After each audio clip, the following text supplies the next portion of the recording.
Se dice que el talento es el recurso más importante que tiene una organización para crecer y para desarrollarse.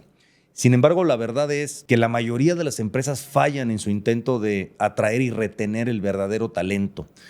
Para hablar de esto y muchas otras cosas, nuestro invitado del día de hoy es Benjamín Manzano, que además de ser director de desarrollo organizacional en una de las empresas más importantes en México en la industria del aftermarket automotriz, es también speaker profesional en temas de desarrollo y educación.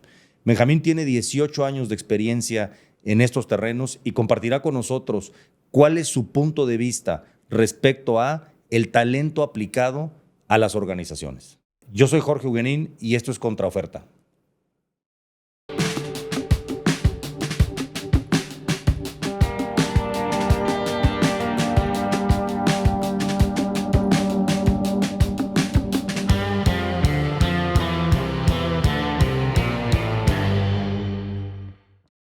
Pues bienvenido, Benjamín. Muchas gracias por estar hoy con nosotros en Contraoferta. Muchas gracias, Jorge, por invitarme. Un placer estar aquí con la audiencia y analizando estos temas tan apasionantes. En la introducción, un poco platicaba a qué te has dedicado tantos años y el tema del talento, que es verdaderamente apasionante, inclusive hablar de talento en las empresas como un recurso básico y elemental, pues sí, pero también es un cliché. O sea, sí.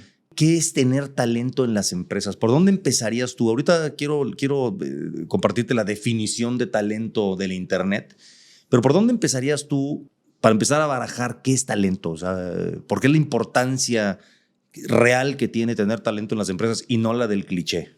Sí, creo que es importante ver que en el proceso de la evolución de las empresas desde la revolución industrial para acá, se ha venido usando palabras más adecuadas que le dan una humanización a la empresa, porque pues antes era el recurso humano o el capital humano, entonces ahora hablamos de talento, aunque está muy referido más a la capacidad de hacer algo diferente.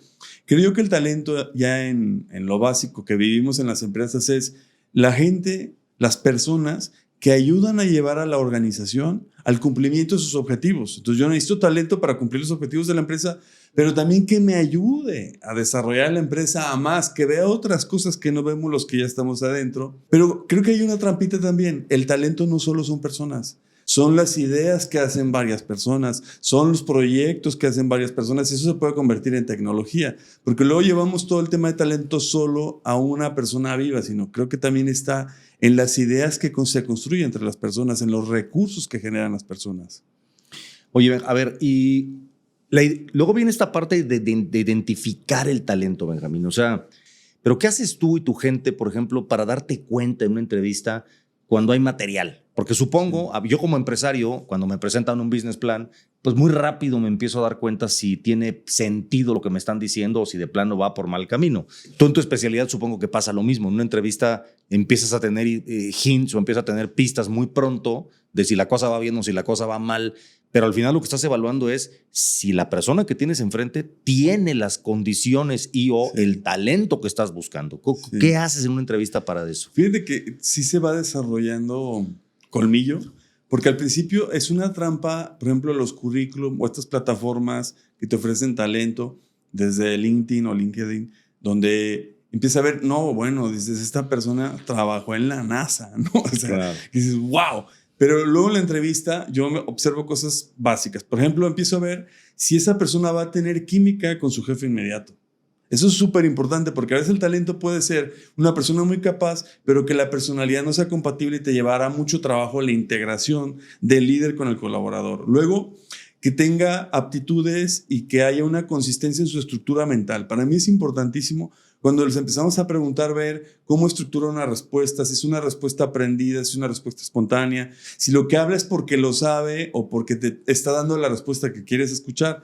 En el mercado nadie vende pan malo y uno claro. Que se está vendiendo a sí mismo para encontrar una oportunidad laboral, pues te dice maravillas, te lo dice de una manera que sí te engancha. La otra es empezar a ver las competencias técnicas y eso se puede ver a través de 1 o 2 preguntas donde contrastas el currículum. Yo, por ejemplo, no les hago preguntas, oye, ¿qué hiciste en tal empresa? Sino, oye, de lo que tú expresas en tu currículum en la empresa fulana de tal, ¿cómo tu actividad incrementó el EBITDA de la empresa? Y crack, ¿no? Empiezan a salir los focos naranjas, los rojos, y ves el que contesta de volada la cacha y dices, claro, este sí sabe. Y bueno, también por último, que él pueda hacer una aportación en el equipo al que se va a integrar.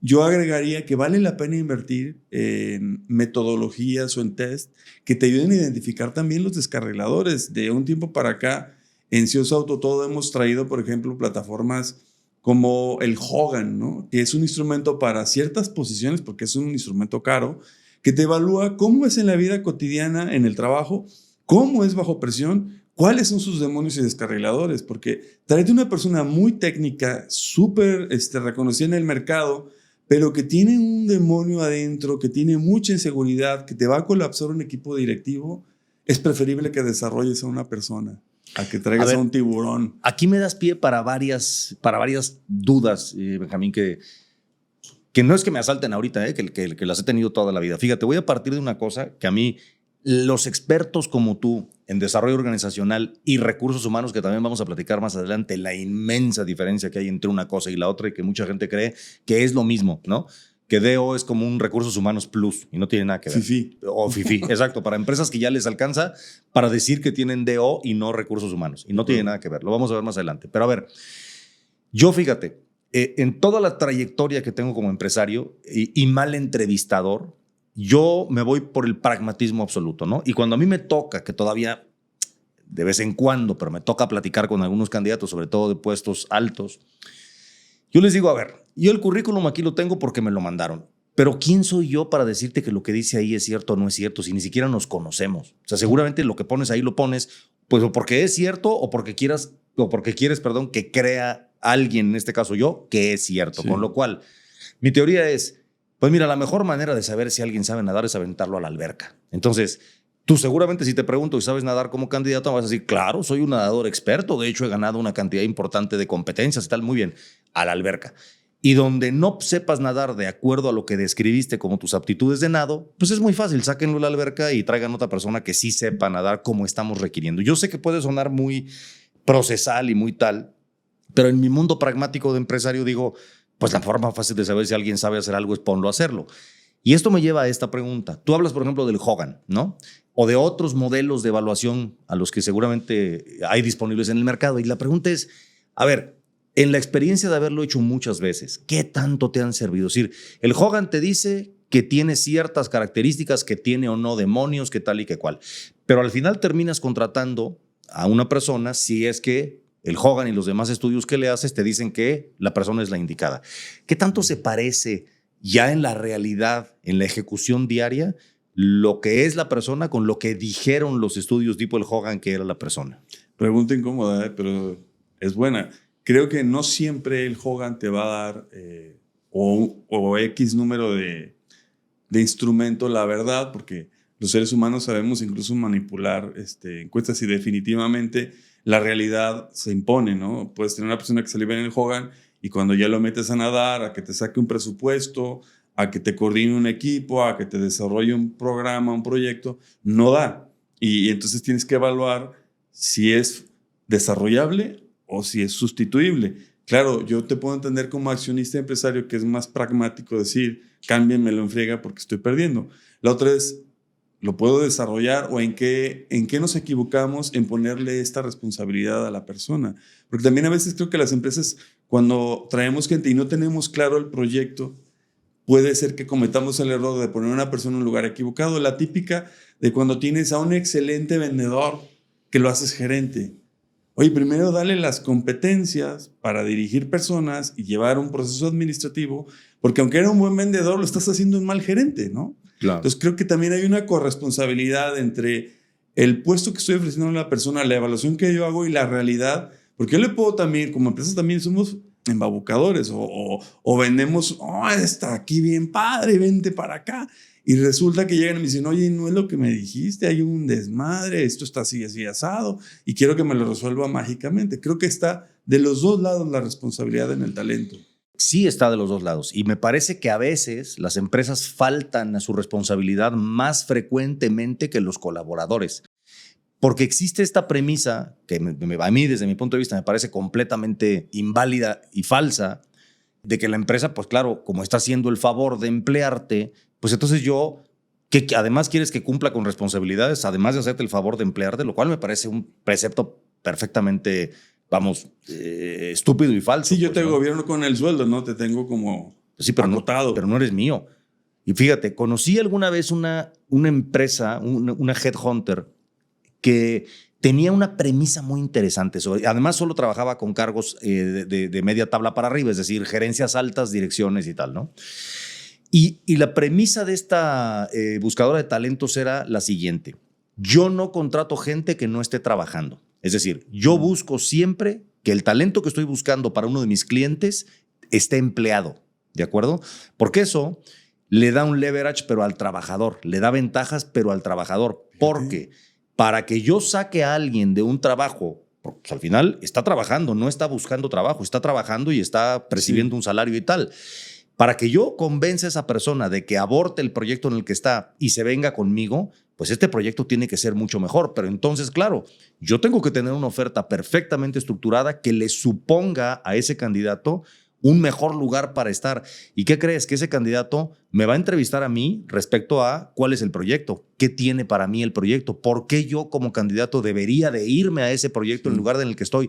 Y esa premisa, Benjamín, a mí me pareció muy interesante porque es lo que debiéramos hacer las empresas en todo momento, no que lo haga un headhunter. Sí. O sea, nosotros debiéramos entender como empresarios, como empresas, que para atraer talento, pues lo primero que deberíamos entender es cuáles son las buenas razones por las cuales el talento querría estar conmigo y con mi empresa.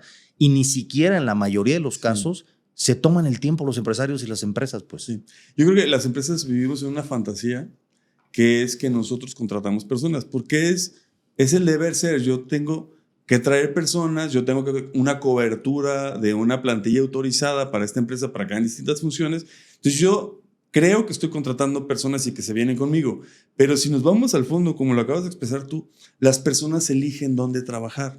O debieran, ¿eh? O debieran. Porque no siempre. A veces, claro, a veces gana el tema del mercenario porque necesito un sueldo, entonces no hago el tema de casarme con una empresa. Es tan serio el tema del trabajo, yo lo digo como el elegir una pareja, porque es preguntarle al colaborador, oye, hey, espérate, ¿estás dispuesto a pasar 8 horas aquí? Claro. Con fulano, sutano, con este jefe, con este estilo y con esos valores de empresa. Entonces ya dice la persona, no quiero. La gente debe elegir venirse conmigo, como también puede elegir irse de conmigo, porque ya no empata con su proyecto de desarrollo profesional la organización. Creo que el gran reto de desarrollo organizacional, ahorita que entremos al tema de DEO, es cómo se alinean los valores de la persona y sus objetivos personales con los de la organización. Uh-huh. ¿Y cuáles son los puntos en común? No siempre va a suceder porque sería muy romántico, pero creo que el trabajo de DEO es ese. ¿Cómo yo identifico que el talento pueda hacer match con los objetivos de la organización y viceversa? ¿El que nace para maceta del corredor no pasa? Es duro.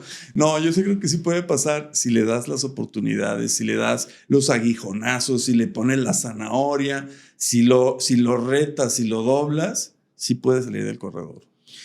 Pero a ver, las empresas son un ente social, porque eso es lo que son. Al final están conformadas por personas que tienen un objetivo común.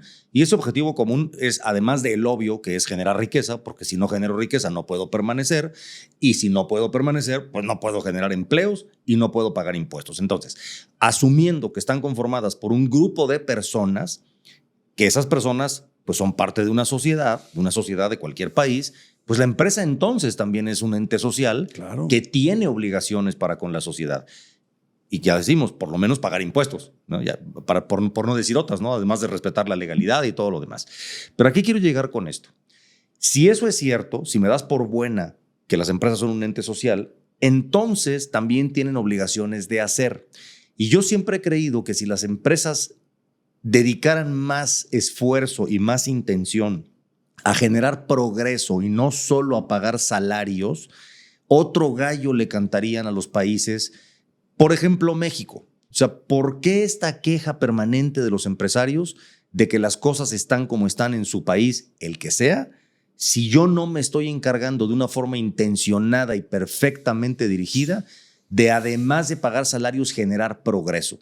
Y yo sé que hay un doble discurso muy pesado en esto. Es decir, la verdad es que en la mayoría inmensa de las empresas, y cuando digo mayoría inmensa, te hablo por el 90% más, y tengo absolutos datos para comprobarlo. Se preocupan más por pagar salarios baratos y, de ser posible, ni siquiera pagar los impuestos inherentes al salario, y ya ni hablamos de qué manera puedo generarle progreso a la gente que trabaja conmigo. Entonces, redondeo la idea. Las empresas debiéramos ser un factor de altísima contribución al progreso de un país, y no lo somos, porque en general se cree que por el simple hecho de generar impuestos, de generar empleos y pagar impuestos, ya estamos contribuyendo de la mejor manera posible. Pues yo no lo creo. ¿Qué opinas tú de esto?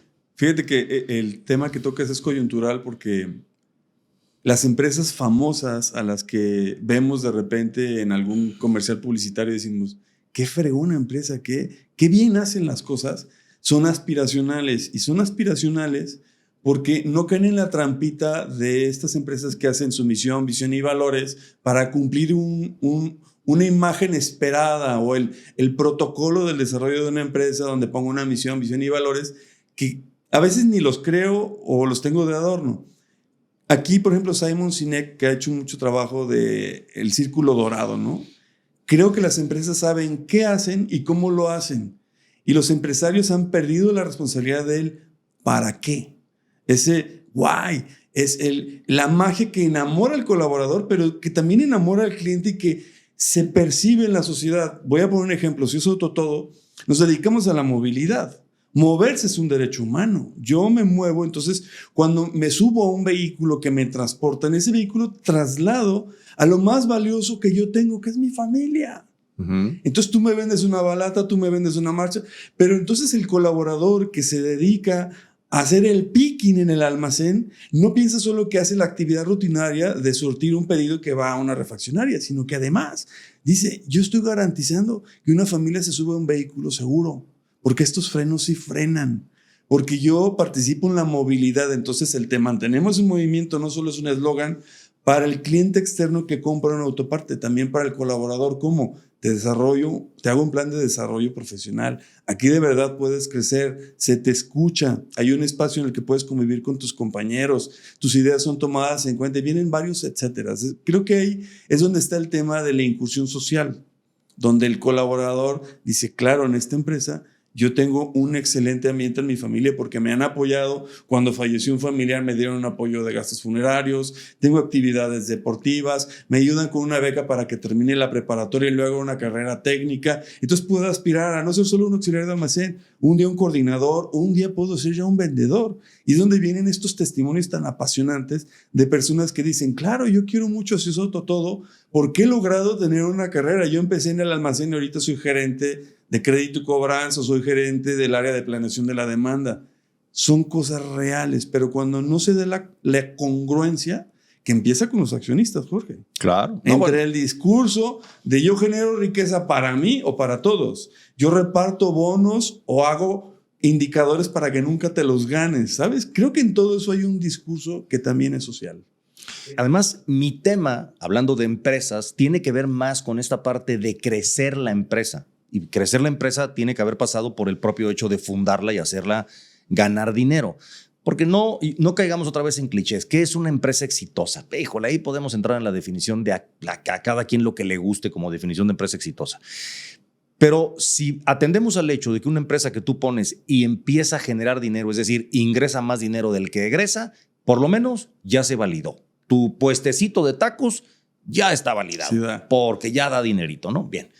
Pero ¿qué pasa si yo quiero tener 100 puestecitos de tacos, no un puestecito de tacos? Si la visión que yo tengo es tener 100 puestecitos, pues estoy teniendo una visión empresarial, no una visión de autoempleo. De acuerdo. Que no es que esté mal una y bien la otra, pero lo que digo es son visiones totalmente distintas. Y a lo que quiero llegar, ligándolo al comentario que estás haciendo, es que hay infinidad de pseudoempresarios allá afuera que lo que tienen verdaderamente es un autoempleo, que lo manejan como autoempleo y los lineamientos que tiene la organización son de autoempleo, no son de empresa. Y entonces, pero resulta que hay autoempleos que tienen 15, 20, 30 colaboradores y que tienen todas las limitantes para progresar que tiene el propio fundador del proyecto. Porque no se da cuenta el fundador del proyecto, como no tiene una visión empresarial, sino una visión mucho más de autoempleador, no se da cuenta que no está generando oportunidades para la gente que trabaja para él, pero lo peor, Es que tampoco para él, Claro. porque no se alcanza a dar Limita cuenta. sus oportunidades. Claro, porque no se alcanza a dar cuenta que el proyecto tiene muchísimas más posibilidades de las que él está siendo capaz de exprimirle. Y entonces ahí, si quieres de una forma inconsciente, que yo francamente lo creo poco, pero vamos a darla por buena, pues está limitándose y limitando a su organización de ser un ente generador de progreso, que yo creo, ahora que decías misión, visión, valores y tal, yo casi de broma y no tanto, le hago una recomendación a los ejecutivos. Cuando entren a una empresa y vean los cuadros en la entrada de misión, visión y valores, salgan corriendo de ahí. O sea, seguramente eso, vamos a ver, en el 99% de los casos no sirve para nada. O sea, si yo pidiera empleo en una empresa, si yo estuviera viendo la posibilidad de colaborar con un proyecto para aportar mi talento y para que me paguen a cambio del mismo, pues a mí me vale gorro lo que diga el cuadrito de misión, visión y valores. Yo tendría que hacer mis propias preguntas y mi propia exploración para entender verdaderamente cuál es la agresividad de esa empresa respecto a su propio proyecto, porque si no hay agresividad en el proyecto, ¿en dónde va a generar progreso para mí? Tú lo dijiste bien. Si todo lo que tiene que ver con una empresa termina en que se enriquezca el dueño, no, pues ya empezamos mal. Porque claro que los accionistas tienen que ver un rendimiento proveniente de la empresa. Sí, pero la empresa no vive para enriquecer a los accionistas. Pero un accionista que se enriquece incluso se empobrece porque está limitando el desarrollo de la empresa. Al no generar que crezcan los demás, está limitando las oportunidades. Si se pone por delante, sí. Es decir, porque está bien que se enriquezca. Sí. A ver, yo lo he dicho en otros Pero puede foros. ser más rico si hace que su gente crezca. Es cuando viene esta pregunta que dices, oye, ¿qué pasa con estas personas? Pues tienen miedo. Todos tenemos miedo. Yo digo que no solo los accionistas, también los cuerpos directivos. Yo platicaba hace unos años en un avión con un amigo que estaba en un proceso de evaluación en un área comercial y me decía, es que estoy nervioso. Le digo, es que estás aferrado al puesto. Claro. Vive no aferrado al puesto, porque cuando te aferras al puesto, que puede ser el puesto de accionista que fundó y que sabe cómo se hacen las cosas porque su papá se lo heredó, o el directivo que dice, es que yo tengo el puesto de director y si empiezo a traer un talento más grande que yo, pues me va a empujar. Te puede empujar a la calle porque no estás creciendo tú, o te puede empujar para arriba, pero tienes que vencer el miedo. Y cuando estás aferrado al puesto, que creo que nos pasa a muchos directivos, porque ya tengo mis prestaciones. A mí me acuerdo que me decía un amigo, Benji, vente acá a la universidad porque aquí vas a echar huesos y te vas a ir con una buena lana. Y él dice, es que yo no quiero echar huesos, yo quiero crecer. Pero el aferrarte al puesto creo que es un gran riesgo para los dos, para el dueño y para el directivo. Entonces tiene que empezar a ver cómo aporto valor a la compañía adicional a las funciones de mi puesto. ¿Cómo desarrollo equipos? Yo creo que una de las debilidades que tenemos en la mayoría de las empresas, incluyo Gaseosa, Autotodo, es el tema de la sucesión. Siempre es el pánico, ¿no? Es el, híjole, ¿cómo voy formando cuadros para que ocupen mi posición? Pero es lo mejor si yo quiero ir hacia arriba. A mí me preguntan mucho, y sobre todo en las universidades, cuando platico con los aspirantes a empresarios o a ejecutivos o tal, ¿cuándo empezar a buscar talento? O sea, si quiero yo poner una organización, llámese como se llame y venda lo que venda, ¿cuál es el momento para empezar a pensar en traer talento? Yo, si fuera un emprendedor que va empezando, empezaría por traer un talento que me acompañe a mí a ver el mundo empresarial distinto a como creo que es la manera correcta que lo veo, porque puede ser que yo traiga algunas trampas. Entonces ya el talento no solo es tener gente dentro de la empresa, sino por ejemplo también tener un buen equipo de consejeros o un empresario que sea mi coach. Eso es traer talento. Luego es de las funciones que yo puedo acaparar por economía, porque lo sucede con el emprendedor que va iniciando. Voy a tener estas funciones que podrían estar en 3 o 4 personas conmigo porque necesito ser eficiente. Está bien, hay un momento de desarrollo en el que es importante ser eficientes para empezar a producir, pero en la inmediatez en la que empieza a producir la organización, yo empezaría a contratar equipos en los que el director dueño empiece a delegar funciones. Suena un poco como alabanza o decirte aquí un piropo, pero el que tú hayas decidido en un momento determinado, en el auge de Gaseosa, formar un equipo directivo en el que te tuvieses que salir porque estabas empezando a estorbar la toma de decisiones, fue un gran acierto, porque has llevado a hacer cosas más grandes, porque estabas descacerado, ¿no? Entonces creo que el líder que inicia una empresa debe saber que su mayor aporte es generar estrategia, no operar la empresa. Uh-huh. Bueno, a ver, y esa es otra pregunta que me hacen mucho. Es decir, ¿Cómo identificar? Porque una parte es cuándo empezar a atraer talento. Yo te voy a decir lo que yo respondo de forma, pues una y otra vez, desde el minuto uno.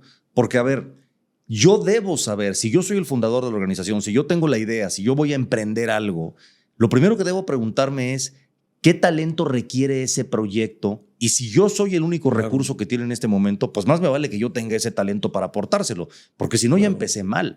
Si ni siquiera he hecho un estudio de mercado para entender ese mercado en el que yo voy a entrar, cuáles son las condiciones, quién es la competencia, qué talentos tiene esa competencia que todos los días trabajan para crecer esa empresa o ese proyecto.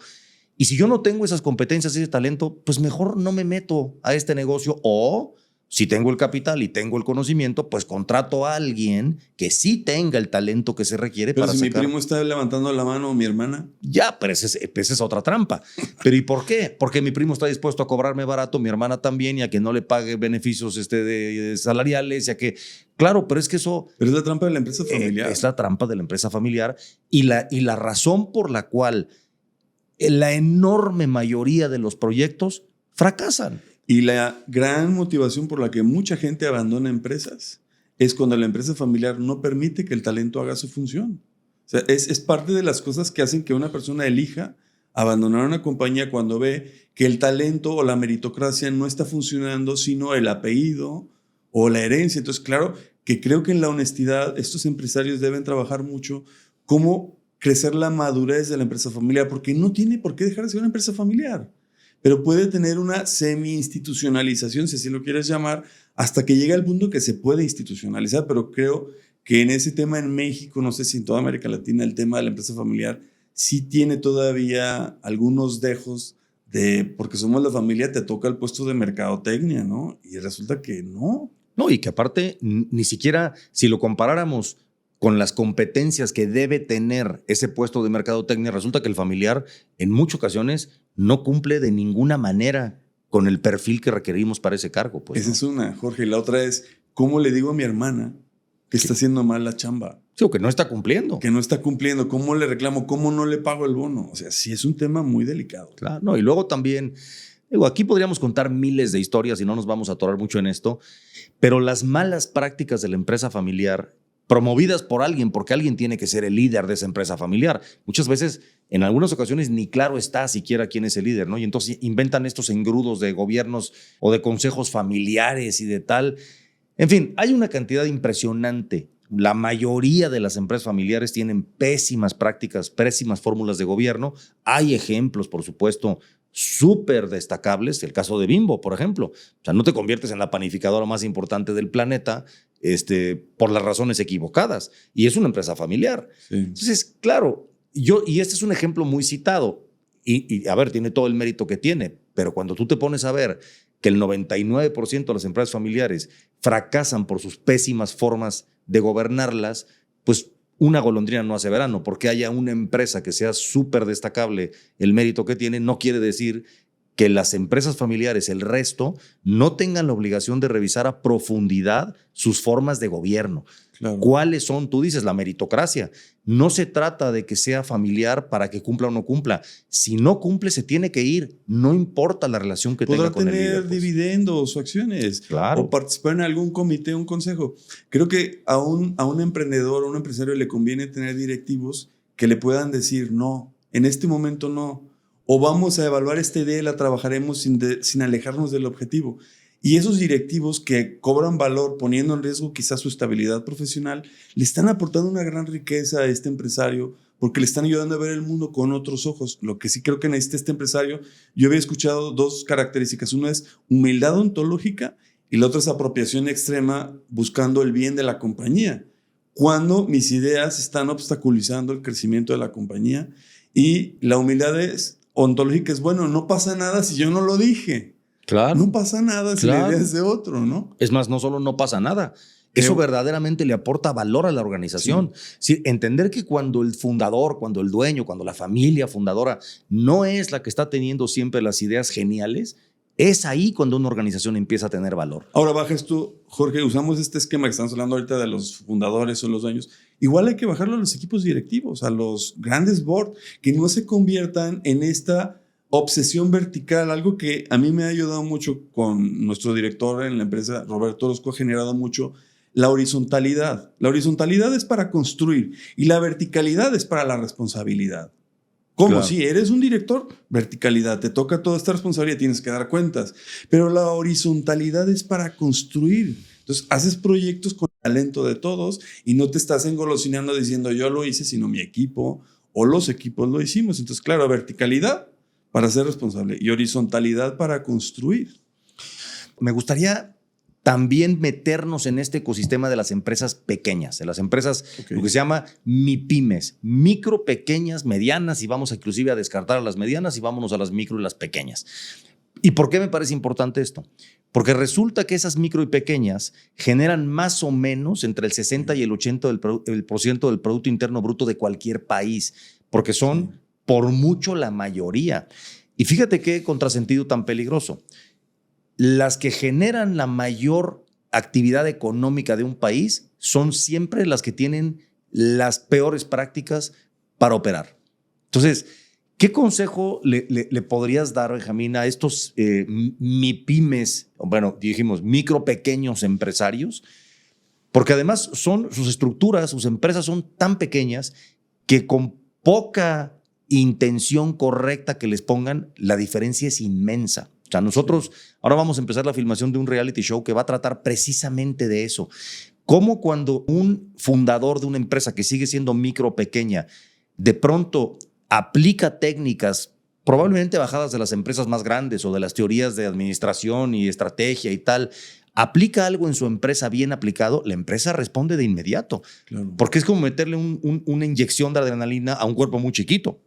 Entonces, ¿qué consejo le darías a estos empresarios micro pequeños, para así en términos muy simplistas, para que mejoren sus organizaciones a base de una mejor interpretación del talento propio y contratado?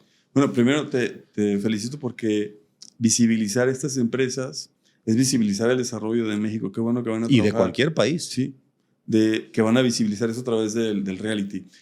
Yo creo que también hay una sabiduría social, Jorge, que no hay que pasar por alto. Si por algo son la fuerza económica del país, de cualquier país, pero en este caso hablando de México, es porque si hacen cosas bien. Yo veo en estas micropymes, por ejemplo, procesos de cercanía con los colaboradores basados en la lealtad. Entonces, eso está padre porque han logrado, por lo pequeño que es, la relación entre el líder de la organización y los colaboradores es más cercana. Sí. Y para bien y para mal, ¿no? Para bien y para mal, claro. Por eso digo, tiene cosas buenas y cosas malas, pero en la sabiduría social que tienen estas pymes, pues han logrado generar esta lealtad o sentido de pertenencia. Donde creo que hay fallas es en los procesos administrativos y en el delegar empoderando a las personas a través de capacitación y formación de competencias, porque si no, se convierte en un micromanagement, que creo que esto le pasa mucho a estos líderes, porque ¿qué pasaría si se enferma don Lupe, ¿no? El dueño de las 4 taquerías? Pues empieza a haber un caos porque no ha sabido delegar o en sus hijos, que bien podrían ser sus hijos, o en sus gerentes de taquería. Hace poco me tocó asesorar a un chico joven que tenía ya 3 taquerías y los quería desarrollar. Y me dice, fíjate que no entiendo a mis colaboradores porque yo les quiero generar un clima laboral padre y cuando cumplen años les llevo un Starbucks y no me lo agradecen. No. Le digo, oye, está padre, pero ¿qué tal y no les gusta el Starbucks? ¿Les has preguntado qué les gusta? ¿No? Sí, o porque a ti te gusta y ellos les tienen que gustar, entonces, ¿no? También está el tema de la escucha. ¿Qué necesitan mis colaboradores? Quizá lo que necesiten es que los dejes salir un poco más temprano para que vayan a recoger al niño de la escuela. Quizá lo que necesitan es, no sé, y no lo que yo me imagino que necesita, porque como yo soy el fundador, pues empiezo a pensar que yo tengo la razón. Entonces yo creo que institucionalizar también puede ser, a partir de los colaboradores, empezar a construir una forma que favorezca que esta empresa pyme empiece a crecer. Y la otra también es acercarse a los lobos. Dicen, el que con lobos anda, aullar se enseña, ¿no? Pues acércate a un empresario que ya pasó por ahí, pídele un consejo. Atrévete a invertir en algo, a desarrollar una nueva idea, ¿no? A ver, hablando de desarrollo, Benjamín, ¿cuál es la diferencia o las diferencias más importantes entre recursos humanos y desarrollo organizacional? Bien, como te decía al principio, creo que la semántica ha ido avanzando y en este caso es afortunada, aunque es difícil de explicar, porque como bien dices, es una palabra muy manoseada que luego dicen qué es DO o qué es desarrollo organizacional. Primero, recursos humanos tiende todavía a la instrumentalización de la persona. Recurso, objeto, capital. Entonces, al hablar ya de desarrollo humano, estamos hablando de que se entiende que es la tercer pata de la organización, la persona y el talento, ¿no? Entonces, hay que tener cuidado que no sea ni tanto que queme el santo, ni tampoco que no lo alumbre, porque luego el tema de superhacer al centro de la empresa a la persona, y entonces ya por cualquier cosita la gente no vive el esfuerzo, ¿no? Es el colaborador al centro. Entonces, por ejemplo, cambiar palabras como empleado. Te comentaba hace rato que si queremos generar dueñez en un colaborador, pues no le digas empleado. Claro. Es porque es como asalariado. Dile colaborador. Y al colaborar, entonces colabora con ideas, colabora con procesos. Desarrollo organizacional participa en una visión estratégica de la organización. Y recursos humanos solo es administrar el talento o las personas. Creo que empieza a cambiar el enfoque. Entonces ya puede participar en una planeación estratégica y generar a través del talento nuevas posibilidades para la organización. Es que el término, por manoseado que está, que sí lo está, de pronto se pasa también rápido y por alto lo contundente del propio dicho, desarrollar la organización. Claro. Y aquí juntamos las dos ideas que hemos venido trabajando en toda esta plática.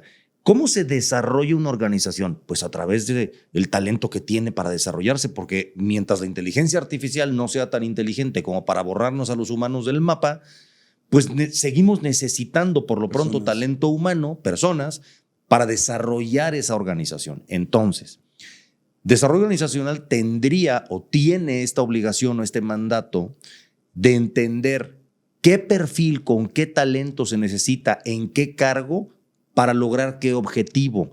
Y eso es una tarea totalmente estratégica. Sí. No se trata de contratar y administrar a las personas. Eso es lo que hace recursos humanos.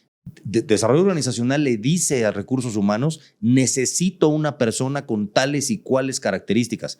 Recursos humanos hace la tarea a través de atracción de talentos o de los recursos que tenga a su alcance, como headhunters, ya dijimos, como tal, de traer a estas personas con ese perfil o que cumplan con ese perfil y darles pues sus condiciones laborales y administrarlas y todo lo demás. Pero ahí están las diferencias, ¿estás de acuerdo conmigo? Pero también debe cuidar que la inserción de estos líderes se vaya haciendo cuidando el ADN de la compañía y incluso perfeccionando. Yo te diría, el primer líder de desarrollo organizacional es el accionista. El segundo líder de desarrollo organizacional es el director. Y ya luego vendrá el departamento y los demás departamentos. Sí, la dirección de desarrollo organizacional o la gerencia de desarrollo organizacional es quien va instrumentalizando un ADN de la compañía. Incluso cuida que el ADN se mantenga o se perfeccione, pero eso se emana pues desde el origen. Yo te comento un director que obstaculiza traer buenos líderes porque quiere ahorrar y tener un control de gasto operacional marginal que no le genere mucha mella en el EBITDA, está atentando contra el desarrollo organizacional, porque entonces si trae perfiles chicos, ¿qué va a tener? Resultados chicos. Oye, dices una cosa interesante. Entonces, fíjate, podríamos decir que cuando un emprendedor decide eso, emprender, el primer cargo que debe aprender a jugar bien es el de desarrollo organizacional. De hecho, debería ser autonombrado director de desarrollo organizacional, porque lo primero que tiene que hacer es desarrollar la organización.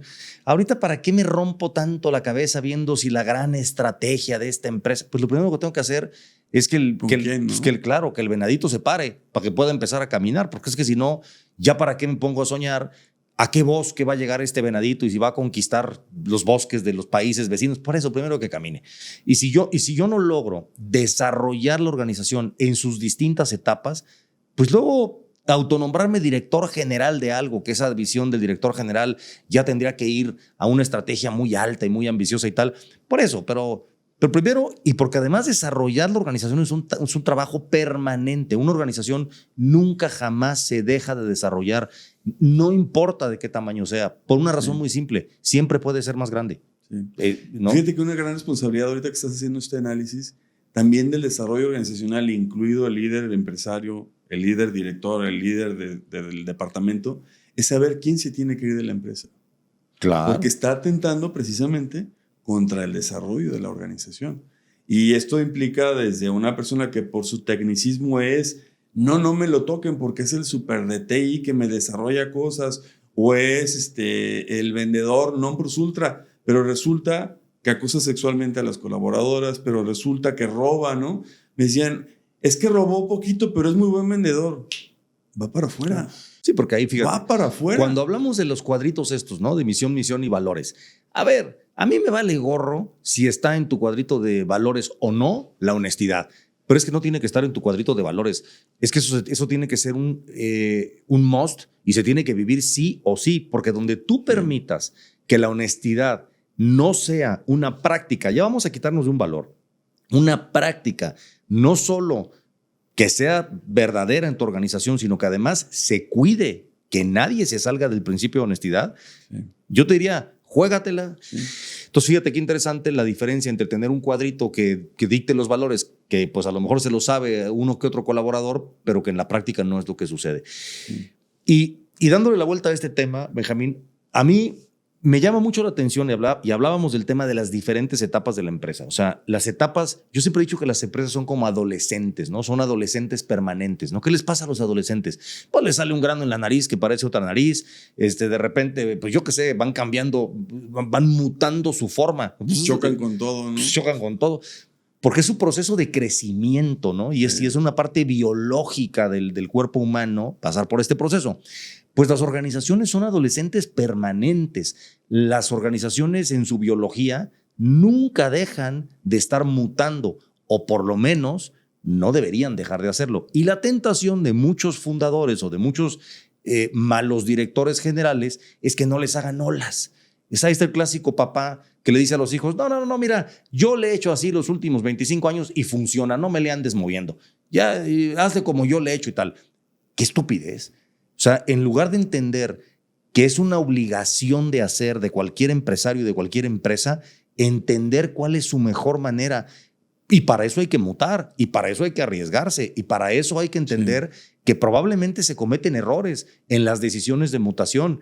Pero si yo no lo intento... No lo sabes todo, ¿no? No puedes saberlo todo. Y además tienes que aprender a aceptar un grado de incertidumbre. Tienes que entender, porque sabes que si no, ¿qué crees? El competidor puede ser que sí esté dispuesto a tomar los riesgos y en uno de esos entiende cosas que tú nunca quisiste entender por la comodidad de decir, yo le he hecho así y así le vamos a seguir haciendo. Y no tienes idea cuántas veces he oído esto expresado como te lo estoy diciendo o de una forma más discreta, pero al final la idea es la misma, pues. Sí. Y eso atenta de todas las formas posibles contra el desarrollo organizacional. No sé qué opinas tú. Siguiendo tu metáfora del adolescente que me pareció súper valiosa, el adolescente en sí está en una transición, ¿no? Le puedes llamar crisis o que esto siempre está creciendo, siempre está cambiando.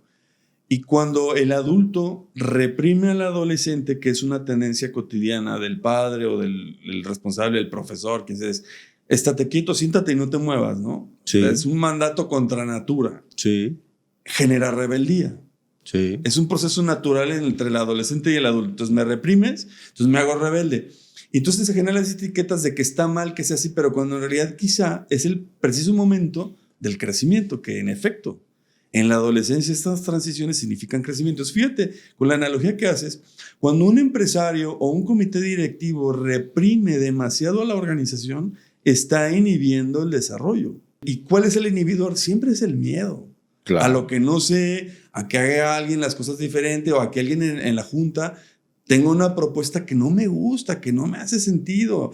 Y de repente puedes ver equipos directivos que dicen que escuchan, pero no escuchan lo diferente, ¿no? Entonces es un gran riesgo siempre estarnos sobando la espalda. Recuerdo que en una película que vi hace mucho tiempo que me gustó, la de la Guerra Mundial Z, que es un churrazo, pero está buena.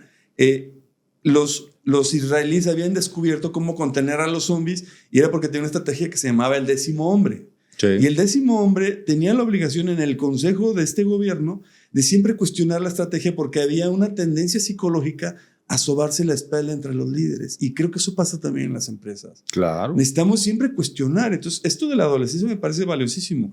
¿Y qué tal y sí? ¿Qué tal y sí está bien que hagan esto? ¿Qué tal hiciste bien el horario híbrido? ¿Qué tal hiciste bien el horario escalonado? ¿Y qué tal hiciste bien que vayamos y compremos esta empresa? ¿Qué tal hiciste bien que cambiemos este proceso? ¿Qué tal hiciste bien que dejemos de vender este producto? Que renunciemos a estos clientes, ¿no? ¿Qué tal hiciste bien que venga alguien que no sea yo a dirigir esta empresa porque no me está ya dando el talento para seguirle el paso a la oportunidad de la empresa? Sí. Y ahí está un quid que muy pocos entienden.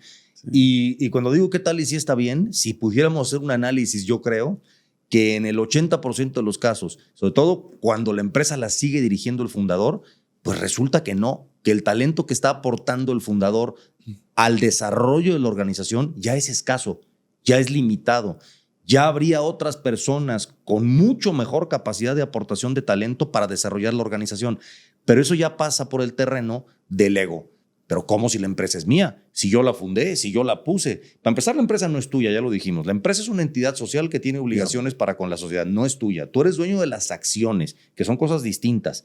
Tú eres patrimonialmente dueño de las acciones, pero eso no te da derecho a echar a perder el mejor desempeño de la empresa por creer que es tuya. Pero es otro tema al que no me quiero meter. Quiero contarte esta historia porque ahora que decías de la responsabilidad de los líderes, también quiero entrar en la responsabilidad de los ejecutivos o de los colaboradores, que muy pocas veces se ve.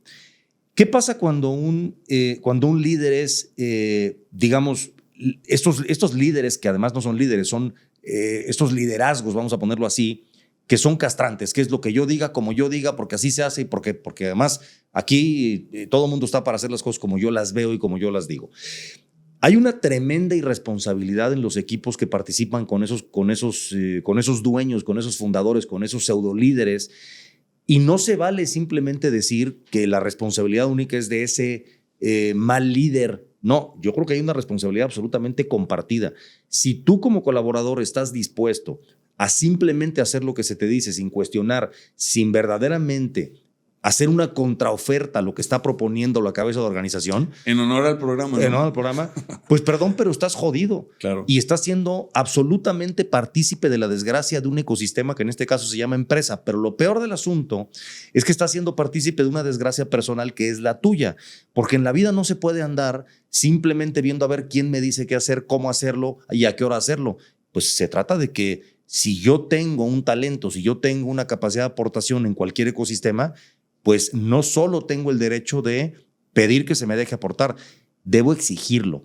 Y esta historia rápida que te quiero contar es, yo me acuerdo de algún momento en una de las empresas de nosotros, la más importante, que yo, por supuesto, igual que todos, porque, a ver, no se trata de que yo no he hecho otra cosa más que cometer errores y muchos, y algunos aciertos, por supuesto. Afortunadamente han sido más los aciertos que los errores, pero ciertamente me han enseñado más los errores que los aciertos. Y me acuerdo, hace mucho tiempo, yo tenía una fórmula de gobierno que era muy alrededor mía, muy alrededor Solar.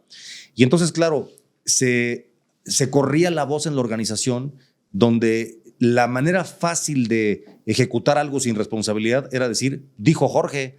Y como Jorge dijo... Les daba Jorgitis. Pues claro, y entonces Jorge dijo, y ya para qué nos molestamos, hagan las cosas como Jorge dijo. Y luego sabes si sí dijiste o no dijiste, ¿no? Pues, no, bueno, y asumiendo que lo haya dicho. ¿Por qué es la mejor manera de hacerlo? Porque dijo Jorge. Y un día llego a la sala de juntas después de un curso que tomé de estrategia empresarial, me cae el 20 y digo, pues claro, así no podemos seguir. Llego a la mesa y les digo, pues señor, les tengo una noticia. A partir de hoy, dijo Jorge y nada, es exactamente lo mismo. Yo voy a aportar lo que sea mi opinión, pero no es otra cosa más que mi opinión. Si ustedes deciden hacer las cosas como mi opinión dice, es responsabilidad de ustedes, no mía. Pues no tienes idea el cambio que provocó esto en la organización, porque claro, es como de repente decirle a los adultos que están enfrente, oigan, les vengo a decir que son adultos y que no pueden simplemente estar haciendo lo que yo digo porque yo lo digo, que tienen ustedes responsabilidades de hacer que las cosas se ejecuten de la mejor manera posible, no de la manera que dice Jorge. Y ese cambio, Benjamín, hablando de los consejos que le podemos dar a los empresarios micro y pequeños, es bestial. Porque entonces, claro, ¿qué sucede? Que hay gente que no está dispuesta a tomar esa responsabilidad, que hay gente que dice, yo me voy. Esa es una, o la otra es que puede ser un buen discurso si el líder dice eso, pero al final si no hacen lo que dice, se los come. Creo que ahí hay un tema de rectitud de intención también tuya y de un líder que haga esa apuesta, porque entonces, por el nivel de persuasión, tú eres muy persuasivo. Y si el líder se deja persuadir, aún teniendo razones distintas a las tuyas, está comido, está perdido. Es decir, ha perdido su capacidad de aportar estratégicamente a la organización. Pero puede haber empresarios que hagan el discurso que tú dices y a la primera que alguien les dé la contra se los cargan. Entonces, sí creo que tiene mucho que ver en la honestidad de querer desarrollar la compañía. Yo te decía de dos competencias súper importantes. Humildad ontológica y apropiación extrema, que quieres tanto el desarrollo de tu organización que estás dispuesto a de verdad respetar esta premisa de si yo lo dije y tú lo aceptas, te carga porque asumiste. Pero si no estás de acuerdo, estás obligado a decirme que no estás de acuerdo y darme razones, ¿no? Y eso, Benjamín, me lleva a otro tema muy importante. A ver, ¿cuántas veces hemos oído cuando hablamos de empresas exitosas, de proyectos exitosos, de tal, a esta gente que le encanta tirarse al piso, ¿no? Y es que conseguir trabajo es muy difícil, y es que si tú tuvieras la necesidad, y esto me lo dicen mucho en las redes, claro, como tú eres empresario y rico, no tienes la necesidad de salir a buscar un trabajo, y por eso para ti es tan fácil decir que entonces el empleado tiene la obligación de decirle a su jefe tal, pero ¿qué tal si lo corren y no consigue trabajo? Y yo digo, oye, perdón, pero qué flojera de discurso. Me vale madre quién seas y cuál sea tu nivel de salario y tal. La competencia se inventó desde que el hombre es hombre. A ver, los cazadores salían por el mismo mamut. O sea, no es como que a cada cazador le tocaba su mamut. No, pues es que de repente había un mamut para 3 cazadores. ¿Y quién se iba a llevar el mamut a la cueva? Pues el cazador que tuviera los mejores talentos y el mejor tino con la lanza. ¿No? O haya hecho, yo qué sé. Entonces no hay que caer en estos discursos tontos de que, claro, como esta persona tiene condiciones que son diferentes a las mías, él no sufre y yo sí sufro. No, es que, a ver, en el nivel que estés, hay una competencia. A mí no me importa, tú lo decías, a mí no me importa si eres un operario de almacén o eres el director general de la empresa. Ser el mejor operario de almacén que puede haber es igualmente importante que ser el mejor director general de la empresa. ¿Por qué? Porque si yo me encargo de ser el mejor operario de almacén que puede haber, te aseguro que te vas a generar una posibilidad de progreso garantizada, porque no te vas a quedar siendo operario de almacén, te lo firmo. Y si en esta empresa no te están brindando la oportunidad de escalar, aun cuando verdaderamente puedes probar que eres mejor que tus pares operarios de almacén, vete de aquí. Y es el mismo miedo. ¿Por qué voy a tener miedo si sé perfectamente bien qué es lo que yo tengo que aportar como operario de almacén? Yo entiendo que hay una fase básica de supervivencia y lo entiendo, porque al final hay gente que vive al día y hay gente que cobra hoy y pues tiene que con el mismo salario de la semana subsistir. Lo entiendo. Sí. No es que esté pasando por encima de esto. Pero entonces, ¿cuál sería el discurso? Entonces, claro, aunque seas el mejor, pues ni modo, aquí quédate porque aquí no te están apreciando, pero bueno, pues aquí te pagan el salario básico, ¿no? Bueno, como el programa es contraoferta y no necesariamente estar de acuerdo, en una parte quiero diferir de lo que dices y en otra no. Que al final quizá no es diferir, pero sí puntualizar. Las oportunidades, si lo llevamos como el poder accesar a algo que me lleve a mejorar mi vida, no están distribuidas igual para todos. Eso sí es cierto. En el reclamo que, por ejemplo, puedes escuchar de repente en las redes, no es lo mismo un niño que se alimentó y desarrolló sus canales neurales para tener un razonamiento crítico para operar una máquina, que un niño que pasó hambre y de verdad tiene hasta problemas de coordinación motriz. Entonces, ahí ya sí hay una serie de desventajas que se pueden subsanar con el desarrollo organizacional. Es decir, claro, yo puedo tener colaboradores que tengan una insuficiencia de estudios, pero tengan actitud. Es donde entra el debate entre la aptitud y la actitud. Claro, las empresas podemos ver colaboradores que tienen muy buena actitud, que entonces yo puedo contribuir en su desarrollo para que puedan aspirar a ese crecimiento. Porque en efecto, una persona que tiene ausencia de recursos académicos o de estudios básicos, le va a costar trabajo ir a exigir su derecho de ir al IMSS a recibir una atención clínica a que una que ya terminó la primaria, ¿no? Igual sucede en el ámbito laboral. Creo que por eso el tema que dijiste social de la empresa es súper importante. La empresa genera oportunidades. O debiera. Creo que la mayoría de las veces sí lo hace y podría hacerlo mucho más. Porque cuando yo entro a laboral, recibo un salario y puedo llevar un recurso a mi familia. Espero no estar sobreendeudado, que luego también sucede con ciertos niveles socioeconómicos, que hay un sobreendeudamiento que además ni siquiera el flujo les alcanza para comer porque están sobreendeudados. Entonces es un problema de educación. Pero regresando al tema de la empresa, yo me capacito. Yo no soy el mismo que entré. Ya recibí habilidades y competencias que me hacen mejor oportunidad incluso para otro contratante, no solo para la empresa en la que colaboro. Claro. Y eso me lo dio la empresa. Y luego me da la oportunidad de terminar un estudio y luego me capacita en el manejo técnico de un producto.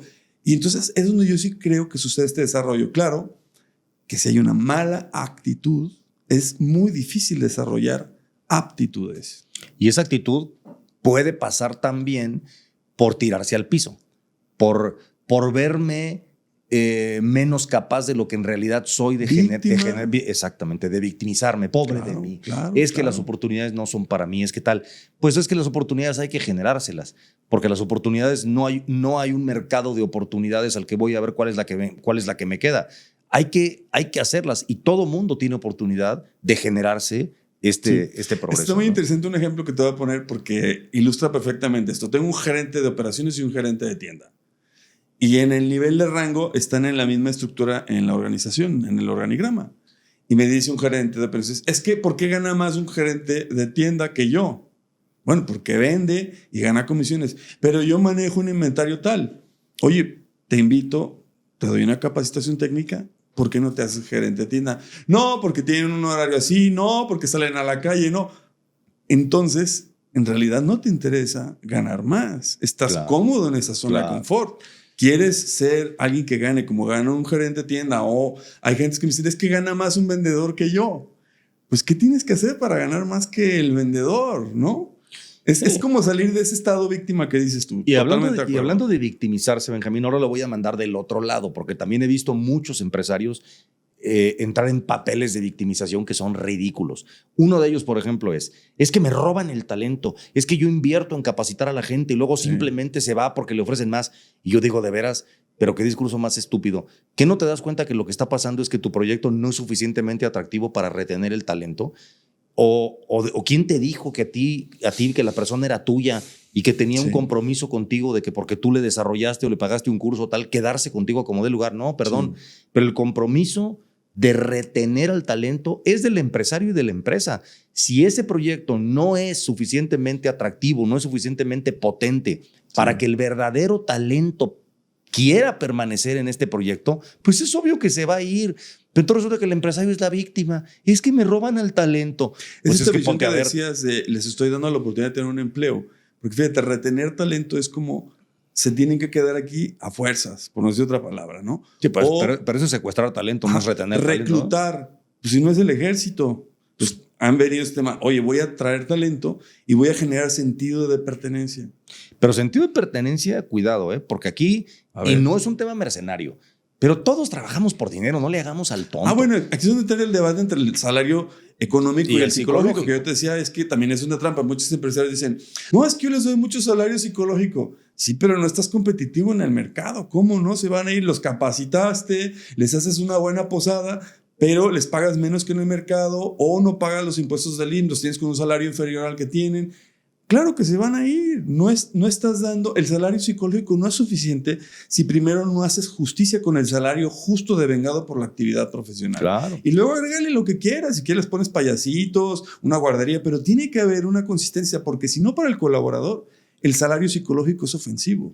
Claro, porque me estás manipulando. No estás dándome un salario psicológico de una manera intencionada para generarme progreso, sino para retenerme de una forma barata. Claro. Eso es otra cosa, ¿no? Claro. Y fíjate, yo me gustaría ir cerrando con esto, Benjamín. A mí me gustaría lanzar este reto, ¿no? a los empresarios del tamaño que sea. Deberíamos celebrar cuando nos quieren robar al talento. Cuando viene un colaborador y te dice, oye, es que me están ofreciendo en otro lugar una mejor condición, pues vamos a ver, qué maravilla. Porque el síntoma más evidente de que tienes talento en tu organización, pues es que permanentemente están siendo asediados para que se vayan a aportar ese talento a otra organización. Deberíamos celebrarlo. Pero claro, junto con celebrarlo, deberíamos tener también los protocolos y toda la implementación del caso para que ese talento prefiera quedarse aquí. No es un tema de retener.